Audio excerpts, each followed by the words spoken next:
नाना हुकुम, क्यों बात नहीं? बस मैं तो ये जानना चाह रही थी कि अगर हमारे साथ नहीं रहते तो फिर किसके पास जाते हो?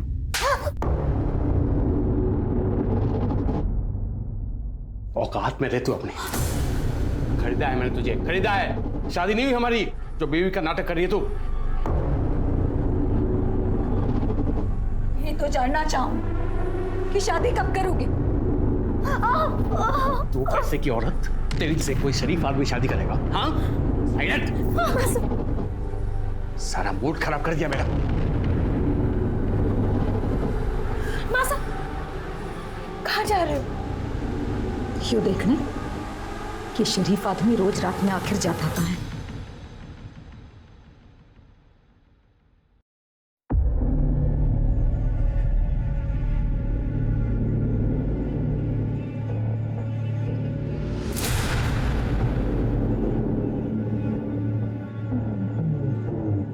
कहाँ गई थी तू?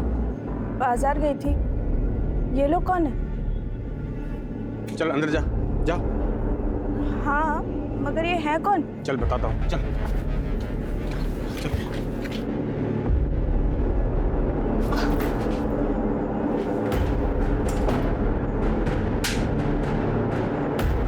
अब समझ में आ गया कौन है ये लोग? या डिटेल में समझाऊं? मासा चलो यहाँ से, चलो।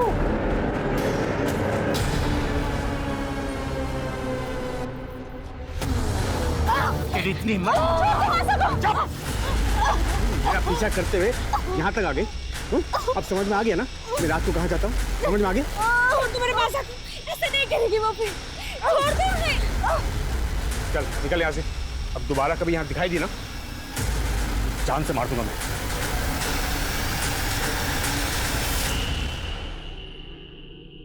मिश्रा, मुझे पता लगा है पॉलिटिकल फंक्शन में तुमने फोर्स कम भेजी, ऐसा क्यों? सर बाकी की फोर्स मैंने सिविल हॉस्पिटल में भेजी है। सर, गौतम नगर के पीछे वाले एरिया में एक डेड बॉडी मिली है। चलो गाड़ी निकालो। महेश, आरती, चलो। मारी मासा। सब मारी मासा और दीदी पता नहीं कहाँ चली गई है। सब उन्हें ढूंढना। घबराओ नहीं, आराम से बताओ क्या हुआ तुम्हारी मासा और दीदी को? हमारी मासा और दीदी 2 दिन पहले घर से निकले थे, अब तक वापस नहीं आए। घबराओ नहीं, हम ढूंढ लेंगे तुम्हारी मासा और दीदी को। दामिनी, बच्चे को पानी वानी पिला के इसे शांत करो, इसकी स्टेटमेंट ले लो। जाओ बेटा दीदी के साथ। मिश्रा चलो।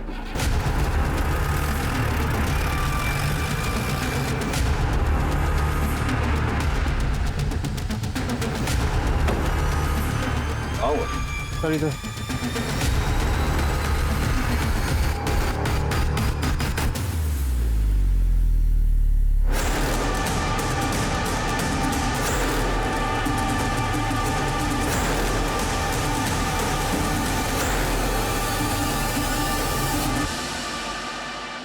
सर बॉडी पर चाकू जैसे किसी चीज से वार किए गए, लेकिन इतने सारे पीठ पे, गले पे, चेहरे पे, हाथों पे। Multiple stabbing. मारने वाला इस हद तक नाराज था, इस हद तक नफरत करता था, कौन हो सकता है? शायद इसका कोई चाहने वाला या फिर इसका पति। बापू नहीं है हमारा, कुछ साल पहले मर गए थे। मासा और दीदी है, और कुछ टाइम पहले वो हुकुम हमारे को यहाँ ले आए। हुकुम कौन? पूरा नाम क्या है उनका?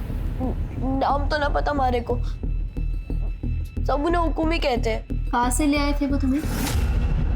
सर पहनावे से तो लग रहा है कि राजस्थानी है। खून भी सूख चुका है, बॉडी जिस कंडीशन में है देखकर लगता है कि मर्डर 2-3 दिन पहले हुआ। मासा परसों सुबह घर से निकली थी, और जब वो वापस नहीं आई तो अगली सुबह पायल दीदी उन्हें ढूंढने चली गई, और आज पायल दीदी भी घर नहीं आई। मोबाइल फोन है दोनों के पास? हाँ, पर कोई फायदा नहीं। मैंने बहुत कोशिश की, पर दोनों का फोन बंद आ रहा है। सर हमने आसपास अच्छे से चेक कर लिया, तो कहीं कोई मोबाइल, पर्स, आईडी या मर्डर वेपन वगैरह कुछ भी नहीं मिला। बॉडी पे जबरदस्ती के कोई निशान नहीं है, रेप नहीं हुआ है। बाकी रिपोर्ट आने पर ही पता चल पाएगा। मिश्रा, बॉडी की फोटोग्राफ लो और आसपास के थानों में सर्कुलेट करा दो। शायद इसकी मिसिंग कंप्लेंट दर्ज हुई उसने। यो हमारी मासा है और यो पायल दीदी।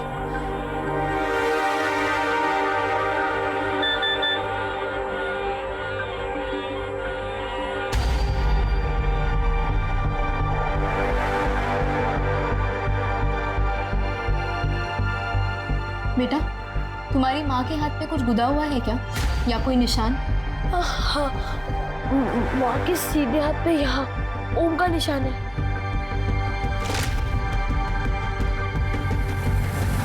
बेटा, अभी मैं तुम्हें कुछ दिखाने वाली हूँ, घबराना नहीं। ध्यान से देखो और मुझे बताओ कि यही तुम्हारी माँ है? मासा, ये हमारी मासा। इन्हें क्या हुआ दीदी? मासा को क्या हुआ? मासा ऐसे ले शांत हो जाओ। मासा जागो, मासा, मासा, मासा। सर, आज तक अपने करियर में मैंने ऐसा केस नहीं देखा। एक 12 साल के लड़के को अपनी माँ की बॉडी की शिनाख्त करनी पड़ी। मिश्रा, जाहिर सी बात है, इस बच्चे तेजस्वी का सदमा बहुत गहरा है। हम चाह के भी इसका दुख कम नहीं कर सकते। लेकिन हाँ, इसकी माँ रेवती को इंसाफ दिलाकर, बहन पायल को सही सलामत ढूंढकर हम इसका दुख कम जरूर कर सकते हैं। लेकिन इसके लिए हमें पता करना होगा ये हुक्म है कौन, जो रेवती और पायल को राजस्थान से खरीद कर इन तीनों को यहाँ कानपुर में लेके आया। मकान दिला, कपड़े दिला, मोबाइल फोन दिला। मिश्रा, तुम एक काम करो, पता करो ये तीनों नंबर किसके नाम पे रजिस्टर हैं। शायद इसी के जरिए हम उस हुक्म तक पहुंच पाएं और पायल को सही सलामत ढूंढ पाएं। ठीक है सर।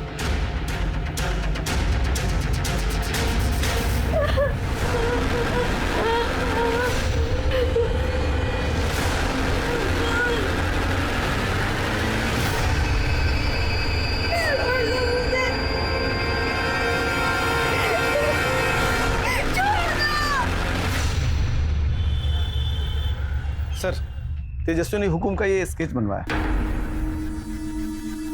महेश सर, पता करो रेवती के घर के आसपास कहीं सीसीटीवी हो तो उसकी फुटेज चेक करो। देखो क्या ये आदमी रेवती के घर के आसपास चक्कर लगाता दिखाई दे रहा है। अगर नहीं तो उसके आस पड़ोस में पड़ोसियों को सबको ये स्केच दिखाओ और इसके बारे में जितनी डिटेल मिले सब पता करो। सर, ऐसा भी हो सकता है कि रेवती का मर्डर इस हुकुम ने किया हो, क्योंकि सर तेजस्वी ने बताया था कि जब से रेवती गायब हुई है ये हुकुम भी उसके घर के आसपास नजर नहीं आया।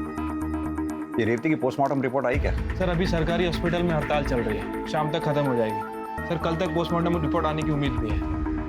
सर, रेवती, पायल और तेजस्वी तीनों के भी नंबर्स रेवती के नाम पर रजिस्टर्ड है। फोन और सिम कार्ड तीनों भी अलग अलग जगह से खरीदी गई हैं और एड्रेस प्रूफ में राजस्थान के एड्रेस का आधार कार्ड दिया गया है। इन तीनों के कॉल रिकॉर्ड्स में ये हुकुम का नंबर जरूर होगा जिसकी रेवती से बात होती होगी। सर, रेवती के कॉल रिकॉर्ड्स में तो बस 2 ही नंबर मिले हैं, एक पायल का और दूसरा तेजस्वी का। इन दोनों के अलावा तीसरा कोई नंबर नहीं है। ये पायल और तेजस्वी के कॉल रिकॉर्ड्स चेक किए? हो सकता है उनमें से कोई एक नंबर हुकुम का हो। यस सर, पायल की कॉल रिकॉर्ड्स में कुछ ऐसे नंबर्स मिले हैं, हम चेक कर रहे हैं कि वो नंबर्स किसके हैं। इतने नंबर्स में से एक नंबर तो हुकुम का जरूर होना चाहिए। एक काम करो, उस बच्चे तेजस्वी को लेकर आओ। Yes sir. बेटा तेजस्वी, आपको पुलिस स्टेशन में रहने में कोई दिक्कत तो नहीं हो रही ना? अगर कुछ प्रॉब्लम हो या कुछ चाहिए हो तो बता देना। साहब, पायल दीदी मिली? नहीं बेटा, अभी तो नहीं, लेकिन जल्दी मिल जाएगी। तेजस्वी, हमने कुछ नंबर्स हाईलाइट किए। ये ब्लू कलर में जो नंबर हाईलाइट किए हैं जरा इन्हें देख के बताओ। पता नहीं साहब, पर ये शिव और लाखन के ही होंगे, क्योंकि हमारे से अलग दीदी इन दोनों से बातें करती थी। बेटा, ये दोनों रहते कहाँ पर हैं? घर तो नहीं पता साहब, पर हमारे घर के आसपास ही देखा है मैंने इन्हें। इन्हें देखोगे तो पहचान लोगे? हाँ।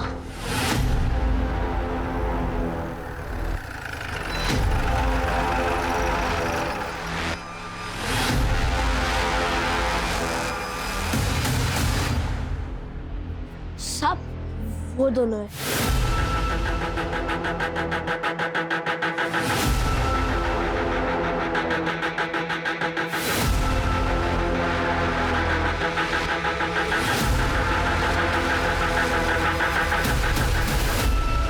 साहब, हम और पायल दोस्त थे, वही हमको बताई थी कि उनके यहाँ जो एक आदमी आता था उसको ये सब हुक्म करके बुलाते थे। क्या यही है वो आदमी? हाँ साहब, यही है। तुम दोनों हो पायल से दोस्ती का नाटक कर रहे थे ना? चल क्या रहा है ये सब? कहाँ गायब है पायल? क्या जाने कहाँ है साहब, हम खुद उसे 2 दिन से खोज रहे हैं। और तू कितने दिन से खोज रहा है पायल को? तू भी तो उसे फोन करता था ना? दोस्त है उसका। काहे की दोस्ती साहब, वो तो हमको घास भी नहीं डालती थी, सारा दिन फोन करते रहते थे मगर फोन नहीं उठाती थी। वो तो सब शिव को ही बढ़ावा देती थी बस। दोनों का बराबर चुम्मा चाटी चलता था साहब।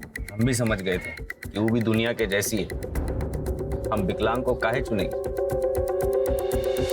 टुकुर टुकुर का देख रहा है बे? तू तो सब जानता है ना, बताता काहे नहीं साहब को?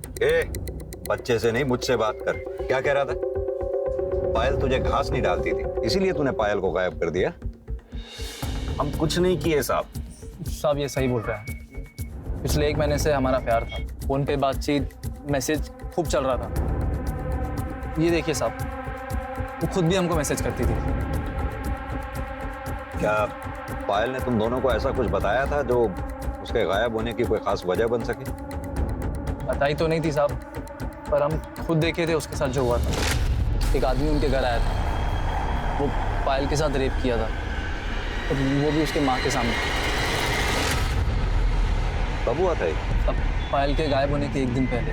हम समझ गए थे उसके साथ जो कुछ हुआ है सबका उस पर बहुत बुरा असर हुआ होगा, इसलिए मुझसे मिलना चाह रहे थे, उसे थोड़ा सांत्वना देने के लिए। बेटा तेजस्वी, तुम्हें इस बारे में पता था? नहीं माँ साहब, दीदी ने मैंने कुछ ना कही। तो तुम दोनों ने उस आदमी का चेहरा नहीं देखा जिसने पायल का रेप किया था? नहीं साहब। अब तो हम सब कुछ बता दिए, जाएं क्या? नहीं, तुम दोनों तब तक नहीं जा सकते जब तक ये साबित ना हो जाए जो कहानी तुमने सुनाई है वो सच है, और पायल के गायब होने में तुम दोनों का कोई हाथ नहीं।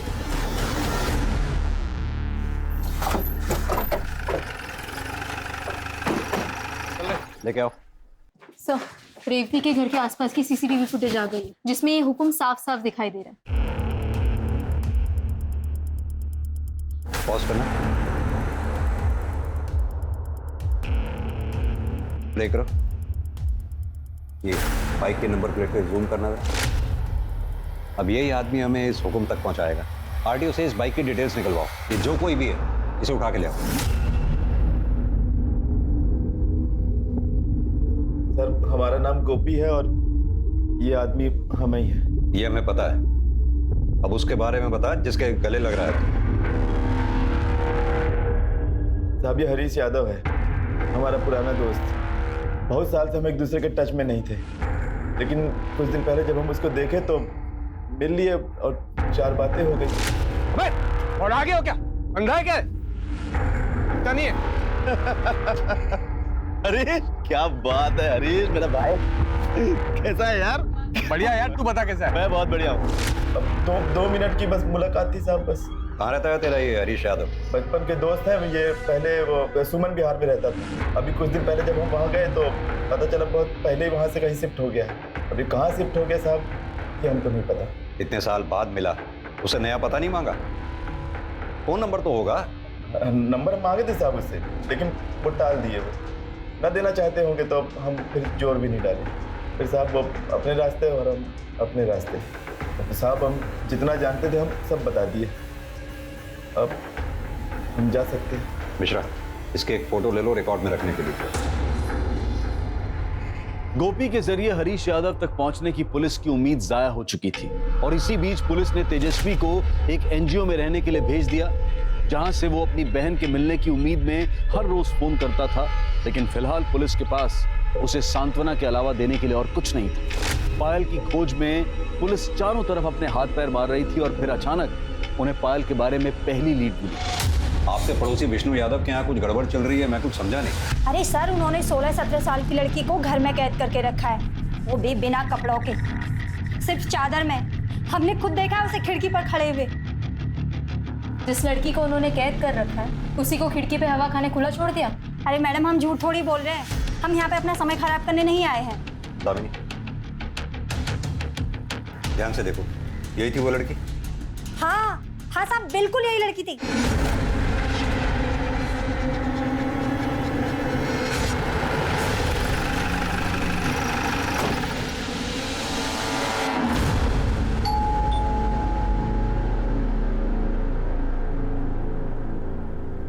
चाहिए? साइड मिश्रा, घर का कोना कोना छान मारो।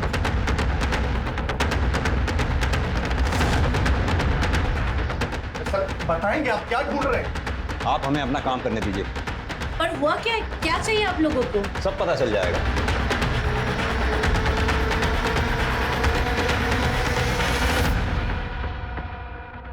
क्या बात है भैया? पुलिस आपके घर में क्या करी?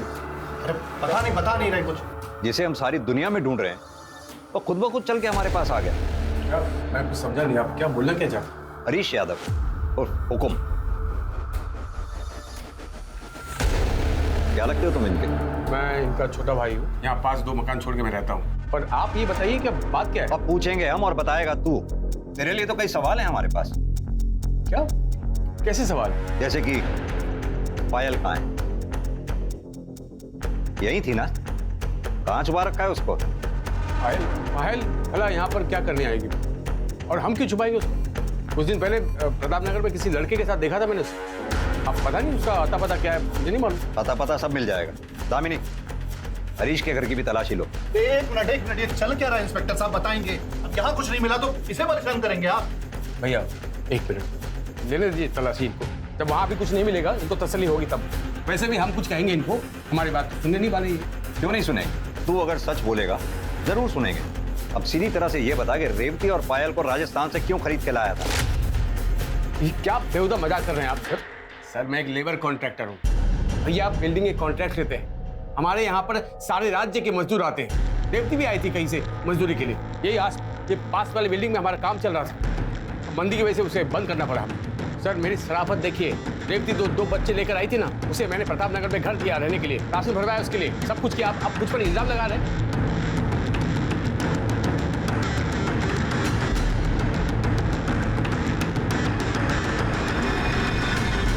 तू तो बहुत दयावान निकला। अगर इतनी ही दया थी तो जब रेवती 2 दिन से गायब थी तो थाने आया क्यों नहीं उसके बारे में पता करने के लिए? 2 दिन तो मैं वहां पर गया भी थी, तो मुझे कैसे मालूम पड़ेगा सब उसके बारे में? और सर आज मैंने अखबार में पढ़ा कि उसका मर्डर हो गया। सर पायल वहाँ भी नहीं मिली। खामखा आप लोग। विमला जी, हमें उस घर में ऐसी कोई लड़की नहीं मिली जिसे उन्होंने कैद करके रखा। इनफैक्ट हमने उस कमरे में भी देखा, वहां पर भी कोई नहीं था। सर ये दोनों भाई ना वो धूर्त और मक्कार है, झूठ बोल रहे हैं वो। सर आप उस पागल औरत विमला की बात पर भरोसा कर रहे हैं? आप उसे पायल की जगह किसी और की फोटो, तब भी वो यही कहती, क्योंकि सच तो ये उसने किसी लड़की को देखा नहीं यहाँ पर। वो बस हमें परेशान करने के लिए ये सब कर रही है। सर हम ठीक बताते हैं आपको। ये जो औरत है ना विमला, इसका पति है प्रदीप, कॉन्ट्रैक्टर है, बिल्डिंग बनाता है वो भी। अब सेम प्रोफेशन है हमारा और उसका। अब ये दोनों मियां बीवी चाहते हैं कि हम बदनाम हो जाओ, हमारा सारा का सारा काम धंधा इन लोगों को मिल जाए बस। ये बताओ गोपी को कैसे जानते? गोपी? अच्छा गोपी मेरा पुराना दोस्त है, पर उसका इस केस से क्या लेना देना? मतलब मैं समझ नहीं आ रहा मुझे। अपने इस पुराने दोस्त से कब मिला था आखिरी बार तू? आखिरी बार मैं प्रताप नगर में मिला था उससे। सर एक बात बताऊं, आपकी अगर तलाशी हो गई है, पूछताछ पूरी हो गई है, तो प्लीज हमें थोड़ी बहुत शांति दीजिए सर। हम शरीफ लोग हैं। मेहरबानी कीजिए साहब आप। हाँ प्लीज सर।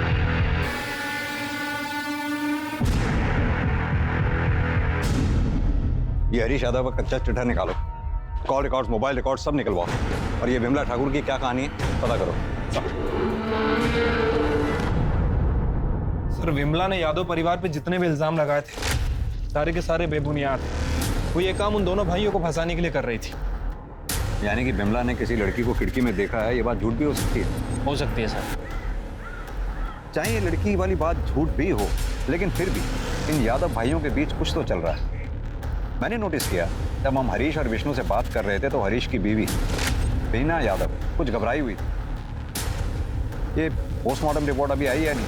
सर अभी तक हड़ताल कंटिन्यू चल रही है। वैसे मेरी डॉक्टर से बात हो गई है, उनका कहना है कि जैसे ही हड़ताल खत्म होगी वो हमें रिपोर्ट भेज देंगे। ये हरीश के कॉल रिकॉर्ड्स और मोबाइल लोकेशन रिकॉर्ड से कुछ पता चला कि मर्डर के समय वो कहाँ पर था? सर कुछ खास तो पता नहीं चला। सर अगर थोड़ी समय के लिए मान लेते हैं कि रेवती का मर्डर 26 फरवरी को दोपहर से रात के बीच में कभी हुआ होगा, सर उस टाइम इनफैक्ट उसके 1 दिन बाद 1 बजे तक हरीश के फ़ोन की लोकेशन उसके घर की ही थी। हाँ तो ये भी तो हो सकता है कि हरीश ने अपनी एलिबाई क्रिएट करने के लिए मोबाइल घर पर छोड़ दिया हो। और कुछ सस्पिशियस जो कॉल रिकॉर्ड से निकला हो? गोपी हम तो झूठ बोल रहा था सर, उसके पास हरीश का कॉन्टैक्ट नंबर नहीं था, लेकिन हरीश के कॉल रिकॉर्ड सच्ची कहानी बयान कर रहे। गोपी पिछले 1 महीने से हरीश से बात कर रहा था। उठा के लाओ इस गोपी को। सब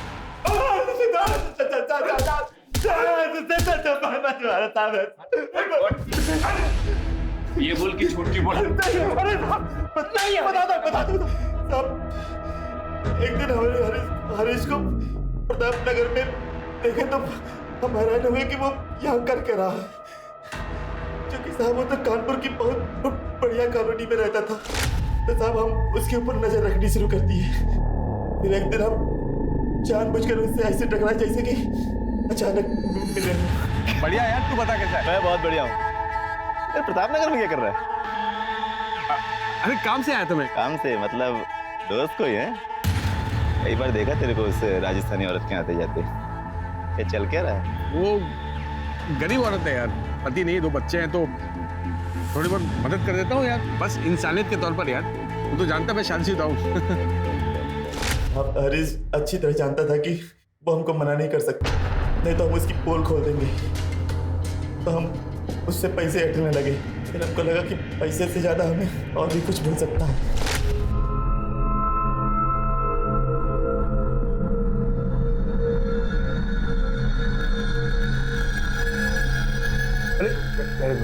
ये रहन, तुम अपने कमरे में जाओ, ठीक है?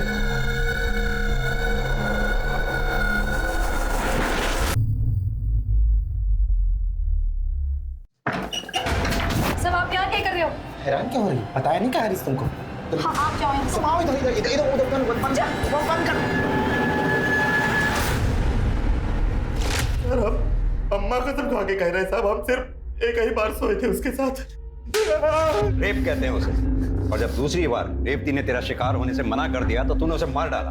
भगवान सब नहीं मारे साहब, क्योंकि तुम्हारा की तो नौबत ही नहीं आई इससे पहले। वो मैं क्यों मारूंगा सर उसको? मेरा तो रेवती के साथ अफेयर चल रहा था। अफेयर नहीं चल रहा था, तूने रेवती को अपनी हवस मिटाने के लिए खरीदा था। और न तू सिर्फ उसका इस्तेमाल कर रहा था, बल्कि औरों से भी रेवती का इस्तेमाल करवा रहा था, जैसे कि गोपी। झूठ बोल रहा है सर, वो कभी ना एक नंबर का।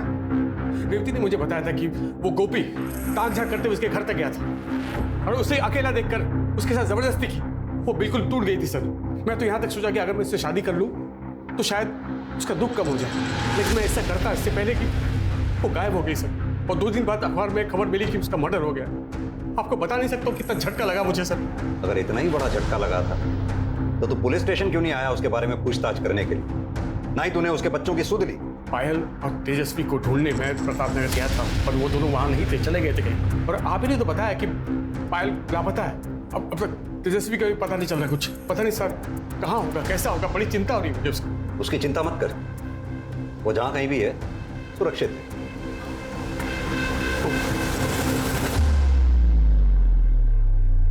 सर आपने इस हरीश को जाने क्यों दिया? साफ साफ दिख रहा है सर, सीधा बनने की कोशिश कर रहा है। समझ तो मुझे भी आ रहा है मिश्रा, लेकिन इस हरीश के खिलाफ हमारे पास कोई ठोस सबूत भी तो नहीं है। सर ऐसे तो सबूत शिव और लाखन के खिलाफ भी नहीं है। छोड़ दो उन्हें। लेकिन सर देखो मिश्रा, इन तीनों का कनेक्शन पायल से है, तो पायल जरूर इन तीनों में से ही किसी एक के पास होगी। ये जानने के लिए थोड़ा बहुत तो रिस्क लेना ही होगा। सर मुझे लगता है कि हमें यादव परिवार की औरतों से भी बात करना चाहिए, क्योंकि अगर ये विमला सच बोल रही है, मेरे ख्याल से इन औरतों को भी कुछ ना कुछ पता होगा। नहीं मिश्रा, मुझे नहीं लगता यादव परिवार की औरतें अपना मुंह खोलेंगी। मुझे तो वो भी विक्टिम ही नजर आती हैं।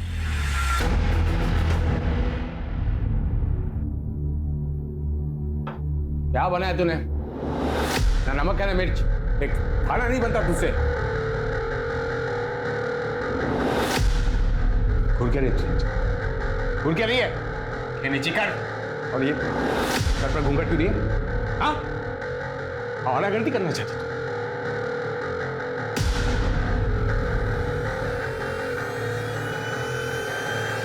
बस अब बहुत हुआ।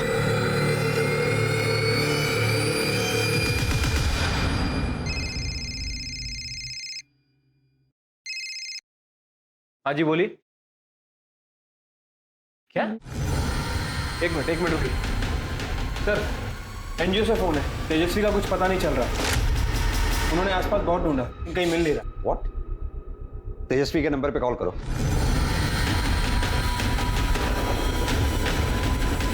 सर उसका फोन भी स्विच ऑफ है। मिश्रा, इससे पहले कि तेजस्वी के साथ कुछ गलत हो जाए हमें उसे ढूंढना होगा। चलो।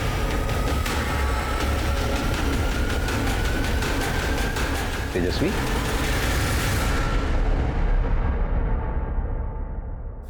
घबराओ नहीं, बैठो। चलो पानी पियो। आराम से, आराम से, आराम से बेटा, आराम से, आराम से। अच्छा ये बताओ, तुम एनजीओ से भागे क्यों? मैंने पायल दीदी का फोन आया था। पायल दीदी क्या कहा उन्होंने? इतने दिन कहाँ थे वो? इतनी बात नहीं हुई, बस इतना कहा कि शिव की मदद से हम गाँव वापस जा रहे हैं। और रात को 11:30 बजे कमला विहार के पास आने को कहा। मैं वहाँ एनजीओ से भागकर वहीं गया था। मैंने उन तक बहुत इंतजार किया पर वो वहाँ नहीं आई। हमारी दीदी को ढूंढ लो सब, हमारी दीदी को ढूंढ लो सब। चिंता मत करो, बैठ जाओ, हम तुम्हारी दीदी को ढूंढ लेंगे। मिश्रा, ये शिव जहाँ कहीं भी है उसे खोद के निकालो और पायल के फोन पे कॉल करो। उसका कोई पता नहीं, उन्होंने कोई और नंबर से कॉल किया था। तो फिर किस नंबर से किया था? उन्होंने ये नंबर से कॉल किया था। किसका नंबर है? पता नहीं। कॉल करो इस नंबर पर। कल तो कहीं आसपास ही बज गई। दामी, तुम यहीं रहो इसके पास। आओ मेरे साथ।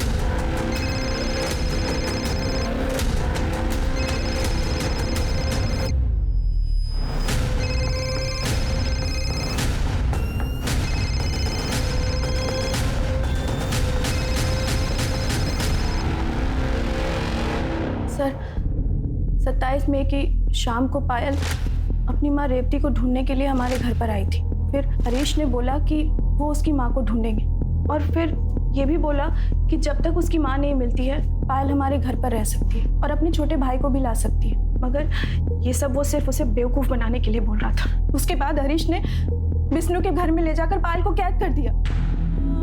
दोनों भाई दिन रात उस बच्ची को नोच रहे थे और मेरी सास और अंजू भाभी को भी इससे कोई प्रॉब्लम नहीं थी। उल्टा वो उसे बढ़ावा दे रहे थे। मैं भी पायल से बहुत नाराज थी क्योंकि उसकी माँ रेवती की वजह से मेरी बसी बसाई गृहस्थी उजड़ रही थी। उस दिन जब वो खिड़की के सामने विमला से मदद मांगने के लिए गई थी तब मैंने ही उसे पीछे खींचकर खिड़की बंद कर दी थी। मैं उसके सामने अपना गुस्सा निकालने गई थी मगर उसकी हालत देखकर पायल के साथ जो कुछ भी हो रहा था वो सुनकर मेरी रूह कांप गई। फिर उसने मुझे ये भी बताया कि ये सब कब और कैसे शुरू हुआ। कौन? और का औरत सीधा हमारे भाई के घर चली गई, उससे बातचीत करने के लिए सवाल जवाब करेगी।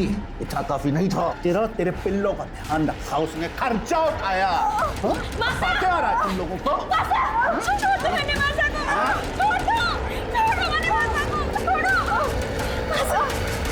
तुम्हारी मम्मी को छोड़ दें, हम छोड़ देते हैं।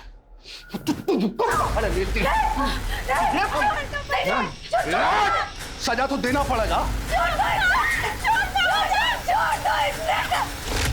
जिसने रेवती की आंखों के सामने पायल का रेप किया वो विष्णु था। अगर पायल विष्णु के घर पे थी तो हमें उस दिन क्यों नहीं मिली जिस दिन हम विष्णु के घर पे पायल को ढूंढने गए? क्योंकि सर हरीश ने आपकी गाड़ी को विष्णु के घर के सामने खड़े होते देख लिया था। इससे पहले कि आप घर के अंदर जाते वो पीछे के दरवाजे से घर के अंदर गया और पायल को निकालकर गाड़ी के डिक्की में डाल दिया। काफी पहुंचे हुए हैं दोनों भाई। ये पायल अभी भी आपके घर में है? नहीं सर, मुझे पता था कि आज हरीश और विष्णु घर लेट आने वाले हैं, इसलिए मैंने पायल को भगाने का प्लान बनाया। उसे अपना फ़ोन दिया और उसने अपने बॉयफ्रेंड शिव और अपने छोटे भाई को फ़ोन करके ये बोला कि वो कमला विहार मतलब मेरे घर के पास रात को आ रहे। उसके बाद क्या हुआ? 11:30 बजे वो घर से निकली और उसके जाते ही आधे घंटे बाद हरीश और विष्णु घर आ गए। जब उन्होंने देखा कि वो घर से भाग गई है तो वो दोनों उसे ढूंढने के लिए निकल गए। सर, अगर उन दोनों ने उसे ढूंढ लिया तो उसे जान से मार देंगे। सर प्लीज आप कुछ कीजिए सर, इससे पहले कि वो उन्हें ढूंढे आप प्लीज उसे बचा लीजिए। आप चिंता नहीं करो। मिश्रा चलो। सर, इंडस्ट्रियल एरिया के पास वाले जंगल में एक जवान लड़की की लाश मिली है। What?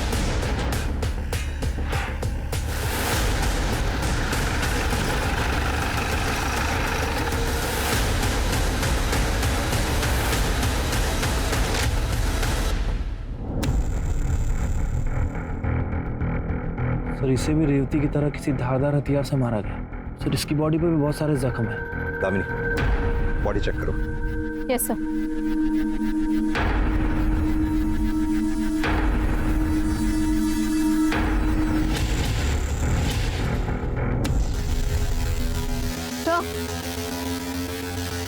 सर मर्डर के पहले रेप हुआ ये एग्जैक्टली नहीं कह सकते, पर रेप हुआ जरूर है क्योंकि शरीर और प्राइवेट पार्ट पे निशान है। मिश्रा, बॉडी को पोस्टमार्टम के लिए भिजवाओ और ये विष्णु और हरीश जहां कहीं भी हो उठा के ले आओ। सर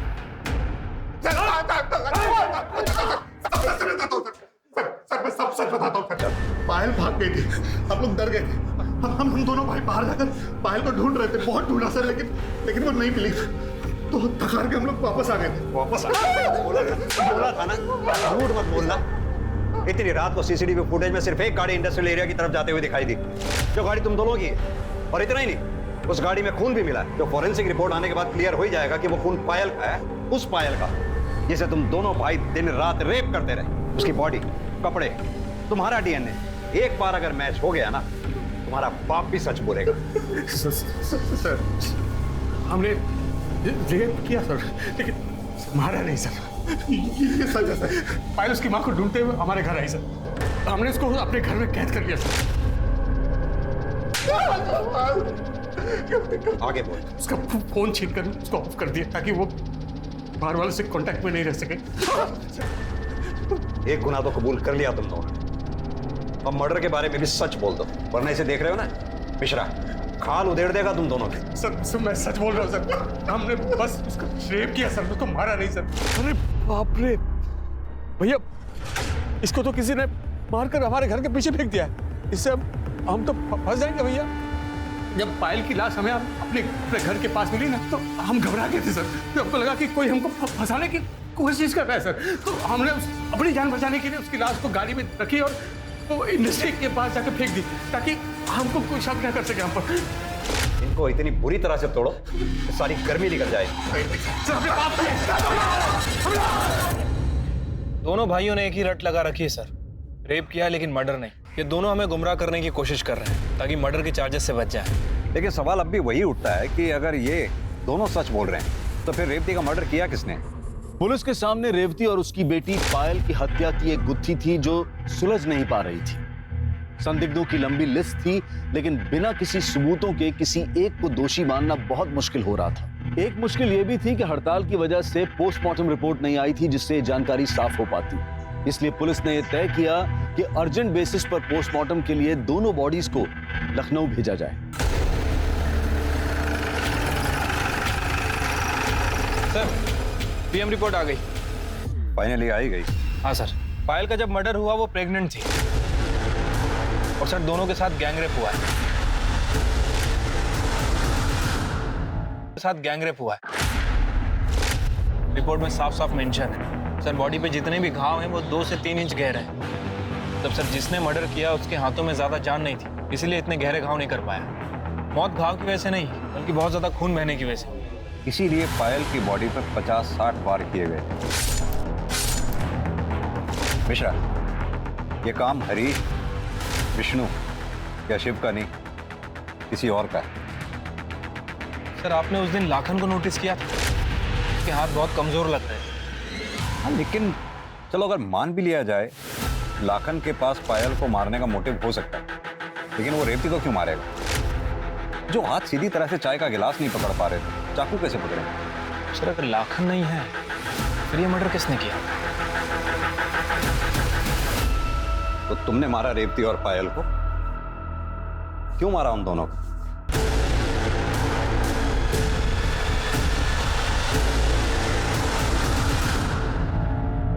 मारे को बिल्कुल अच्छा ना लगा था जब कोई हमारी मासा की बेइज्जती करता था।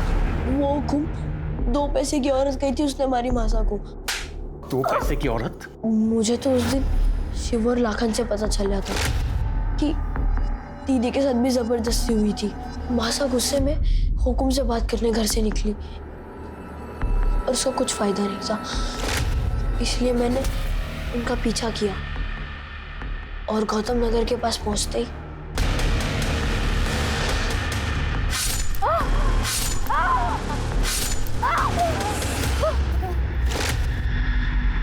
जब मासा घर ना लौटी तो पायल दीदी बहुत घबरा गई थी। वो घर से निकली और कही कि मासा को ढूंढने जा रही है, फिर वो भी वापस ना आई।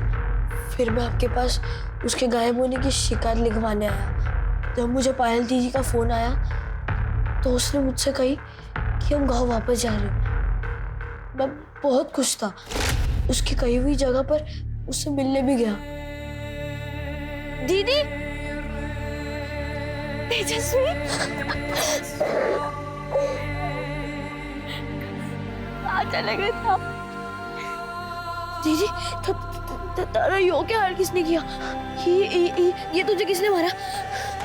कुमार उसके भाई ने रोज जबरदस्ती करते थे मेरे साथ, बहुत बुरा हाल किया। हमारी मासा, हमारी बहन को सबने बाजारू बना दिया था। नहीं चाहिए थी मुझे ऐसी मासा और बहन। मैं तो पहले भी यहाँ नहीं आना चाहता था, पर मासा ने जबरदस्ती करके मुझे झोंक दिया इस नरक में, इसलिए मार दिया दोनों को मैंने। माना कि तुम्हारी माँ रेवती और बहन पायल के साथ जो कुछ भी हुआ बहुत गलत हुआ, लेकिन पुलिस थी ना उनके गुनहगारों को सजा देने के लिए। तुम्हें इस तरह से कानून अपने हाथ में नहीं लेना चाहिए। तेजस्वी के जुर्म कबूल करने के बाद भी पुलिस ने विष्णु और हरीश को तब तक पूछताछ के लिए रखा जब तक उन्होंने कबूल नहीं कर लिया कि हरीश ने पायल और रेवती को राजस्थान में हुई अवैध नीलामी से खरीदा था। पायल किससे प्रेग्नेंट थी ये जानने के लिए विष्णु और हरीश का डीएनए पायल के फीटस से मैच करवाया गया, जो कि विष्णु से मैच हुआ और दोनों को पॉक्सो एक्ट के तहत कड़ी सजा सुनाई गई। तहकीकात में पता चला कि रेवती विधवा थी और उसके रिश्तेदारों ने उसे किसी बिचौलिए को बेचा था और उस बिचौलिए ने आगे उसे हरीश को बेचा। बेशक तेजस्वी की कच्ची उम्र अपराधी और निर्दोष में फर्क नहीं कर पाई, जिसके कारण उसने अपनी ही मां और बहन की हत्या कर दी। लेकिन उस मासूम की इस मनस्थिति के लिए वो सभी लोग जिम्मेदार हैं जिन्होंने उसे इस हाल में पहुंचाया। कोरोना वायरस से बचाव के लिए सरकार और प्रशासन ने कई कदम उठाए हैं। हम सबके लिए बहुत जरूरी है कि हम उनके दिए गए निर्देशों का सही तरह से पालन करें, अफवाहों पर विश्वास ना करें, डर का माहौल ना फैलने दें। हमें पूरा विश्वास है कि हम सब एक साथ मिलकर इस आपदा को जड़ से मिटाने में सफल रहेंगे। अब मैं अनूप सोनी आपसे विदा लेता हूं। फिर मुलाकात होगी क्राइम पेट्रोल सतर्क के ब्लैक हेडलाइंस अध्याय में एक और नए केस के साथ। और याद रखें, क्राइम और आपके बीच में सिर्फ इतना फर्क है कि आप कितने सतर्क हैं। सतर्क रहें, सुरक्षित रहें।